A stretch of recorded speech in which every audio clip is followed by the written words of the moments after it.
سرائے کا آصب۔ یہ کہانی ایک مسافر حمید کی ہے جو ایک سنسان علاقے میں سفر کر رہا تھا۔ رات گہری ہو چکی تھی اور آسمان پر بادل چھائے ہوئے تھے۔ حمید نے فیصلہ کیا کہ وہ راستے میں نظر آنے والی ایک پرانی سرائے میں رات گزارے گا۔ سرائے کافی خستہ حال تھی لیکن رات گزارنے کے لیے ٹھیک لگ رہی تھی۔ جیسے ہی وہ اندر داخل ہوا اس نے دیکھا کہ وہاں ایک پرانی عورت بیٹھی تھی جو سرائے کی مالک معلوم ہوتی تھی۔ بوڑھی عورت نے کہا، بیٹا یہ جگہ ٹھیک نہیں ہے، رات گزارنے سے پہلے سوچ لو۔ حمید نے ہنس کر جواب دیا، ماں جی اب فکر نہ کریں، مجھے کچھ نہیں ہوگا۔ بوڑھی عورت خاموش ہو گئی اور اسے ایک کمرہ دے دیا۔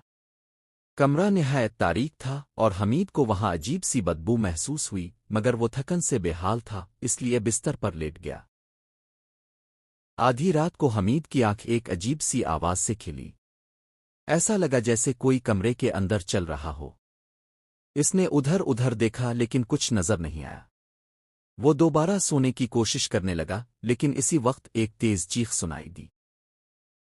حمید فوراً اٹھا اور کمرے کا دروازہ کھولا۔ کوریڈور میں ہلکی ہلکی روشنی تھی لیکن کوئی نظر نہیں آ رہا تھا۔ وہ آواز کے تعاقب میں سرائے کے ایک ویران حصے میں پہنچا۔ جیسے ہی وہ قریب آیا ایک پرانا دروازہ خود بخود کھل گیا۔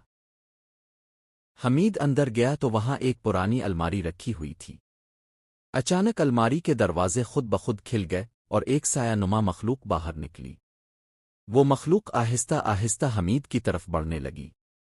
اس کی سرخ آنکھیں اور خوفناک چہرہ دیکھ کر حمید کے ہوش اڑ گئے۔ حمید چیخنے لگا اور بھاگنے کی کوشش کی لیکن اس کے قدم جیسے زمین میں جم گئے تھے۔